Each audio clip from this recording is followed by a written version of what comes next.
আপোনালোকৰ মাজলৈ এটা অতি ভাল খবৰ আহিছে যে SSC CHSL ৰ ৰিক্ৰুটমেণ্ট 2025 CHSL এক্সামৰ অনলাইন এপ্লাই ষ্টাৰ্ট হৈ গৈছে।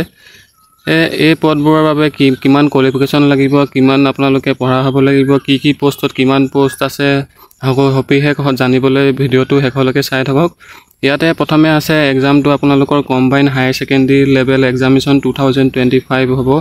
ইয়াতে আপোনালোকৰ নেম অফ পোষ্ট হ'ল লোৱাৰ ডিভিজন ক্লাৰ্ক LDC জুনিয়ৰ ছেক্ৰেটেৰিয়েল এছিষ্টেণ্টৰ কাৰণে পোষ্ট আছে। তাৰপিছত আছে আপোনালোকৰ ইয়াতে আপোনাৰ ডাটা এণ্ট্ৰি অপাৰেটৰ CEO, তাৰপিছত data entry operator grade A ৰ বাবে পোষ্ট মুকলি কৰা হৈছে।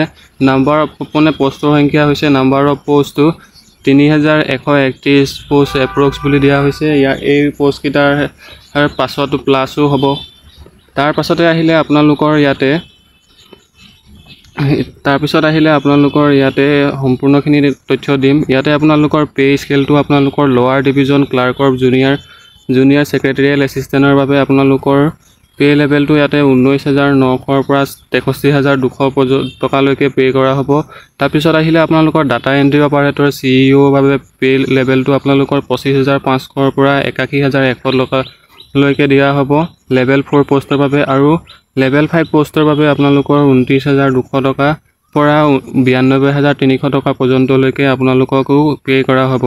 তাৰপিছত আহিলে আপোনালোকৰ ইয়াতে data entry operator grade A বাবে পে লেভেলটো হৈছে পে লেভেল 4 ৰ কাৰণে আপোনালোকৰ 25,500 পৰা 81,100 টকা পৰ্যন্তলৈকে আপোনালোককো পে'মেণ্ট কৰা হ'ব। তাৰপিছতে ইয়াতে আৰ্টিকেলটো আহিছে SSC জুনিয়ৰ ইঞ্জিনিয়াৰ ৰিক্ৰুইটমেণ্টৰ ফালৰ পৰা এই পদকেইটা মুকলি হৈছে।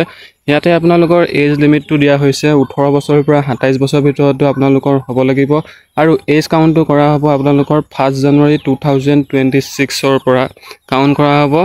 তাৰপিছত আপোনালোকৰ ইয়াতে candidate born not before 2/1/1999 and not later than 1/1/2008 are eligible to apply বুলি দিয়া হৈছে। এইখিনি আপোনালোকৰ জেনেৰেলৰখিনিৰ কাৰণে এজ লিমিটটো দিয়া হৈছে, আৰু যিহেতু ST SC আৰু OBCৰ বাবে এজ ৰিলেক্সেশ্যন দিয়া হয়। আহকচোন জানো কিমান এতিয়া এজ ৰিলেক্সেশ্যন দিয়া হৈছে। ইয়াতে আপোনালোকৰ SC বাবে 5 বছৰ এজ ৰিলেক্সেশ্যন দিয়া হৈছে, OBC বাবে 3 বছৰ দিয়া হৈছে, PWD কাৰণে 10 বছৰ দিয়া হৈছে, তাৰপিছত PWD OBCৰ কাৰণে 13 বছৰ দিয়া হৈছে, তাৰপিছত PWD SC ST বাবে 15 বছৰ দিয়া হৈছে, তাৰপিছত EXM মানে এক্স ছাৰ্ভিচমেন কোটাৰ বাবে ইয়াতে 3 বছৰ এজ ৰিলেক্সেশ্যন দিয়া হৈছে। তাৰ পাছতে আহিলে ইয়াতে এডুকেশ্যন কোৱালিফিকেশ্যন ডাটা এণ্ট্ৰি অপাৰেটৰৰ বাবে আপোনালোকৰ মিনিমাম হাই ছেকেণ্ডেৰী পাছ কৰা হ'ব লাগিব আৰু ছায়েন্স ষ্ট্ৰীমৰ পৰা পাছ কৰা হ'ব লাগিব। ইয়াতে মেথমেটিক্স ছাবজেক্টটো থকাটো আপোনালোকৰ বাধ্যতামূলক। ইয়াতে যদি আপোনালোকৰ হাই ছেকেণ্ডেৰী পাছ কৰা হৈছে ছায়েন্সৰ পৰা আৰু মেথমেটিক্স ছাবজেক্টটো আছে, তেন্তে এই পদৰ বাবে আপুনি ডাটা এণ্ট্ৰি অপাৰেটৰ পদৰ বাবে এপ্লাই কৰিব পাৰিব। তাৰপিছত আছে LDC JSA NC DEO গ্ৰেডৰ বাবে আপোনালোকৰ মিনিমাম হাই ছেকেণ্ডেৰী পাছ কৰা হ'ব লাগিব। ইয়াতে আপোনালোকৰ ষ্ট্ৰীম দিয়া হোৱা নাই, ইয়াতে আপোনালোকৰ যিকোনো ষ্ট্ৰীমৰ পৰা হ'লেও এপ্লাই কৰিব পাৰিব। তাৰপিছতে আপোনালোকৰ ইয়াতে আহিলে এপ্লিকেশ্যন ফিজ আপোনালোকৰ ইয়াতে দিয়া হৈছে ST ST যদি PWD এক্স ছাৰ্ভিচমেন হয় আৰু যদি ওমেন কেণ্ডিডেট হয় তেন্তে আপোনালোকৰ এটকাও পে' কৰিব নালাগে, আৰু যদিহে আপোনালোকে UR OBC বা MOBC কেণ্ডিডেট হয় তেন্তে আপোনালোকে 100 টকা পে'মেণ্ট কৰিব লাগিব। পে'মেণ্ট মেথডটো ইয়াতে UPI net banking Google pay'. আপোনালোকৰ যদি ডেবিট কাৰ্ড আছে তেতিয়াহ'লে আপোনালোকে ইয়াতে পে' কৰিব পাৰিব অনলাইন যোগেৰে। তাৰপিছতে আপোনালোকে ইয়াতে সম্পূৰ্ণখিনি তথ্য দিয়া হৈছে। ষ্টাৰ্টিং ডেট আপোনালোকৰ হৈছে 23 জুনৰ পৰা ষ্টাৰ্ট হ'ব, আৰু ইয়াতে আপোনালোকৰ লাষ্ট ডেটটো আপোনালোকৰ 18 জুলাইলৈকে আপোনালোকে এপ্লাই কৰিব পাৰিব।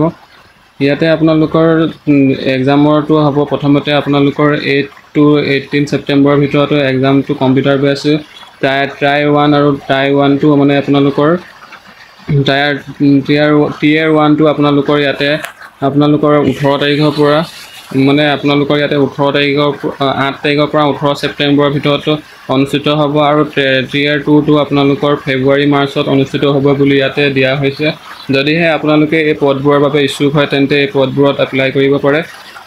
আপোনালোকৰ ইয়াতে এপ্লিকেশ্যন মানে এডভাৰটাইজমেণ্ট ডিটেইলছটো আপোনালোকৰ ইয়াতে দিয়া হৈছে। ইয়াতে SSC বৰ্ডৰ ফালৰ পৰা এইখন মুকলি কৰা হৈছে। আপোনালোকৰ ইয়াতে সকলোখিনি তথ্য পাই যাব। যদিহে আপোনালোকে এই পদকেইটাৰ বাবে ইচ্ছুক হয় তেন্তে এই পদকেইটাত অতি শীঘ্ৰে এপ্লাই কৰক।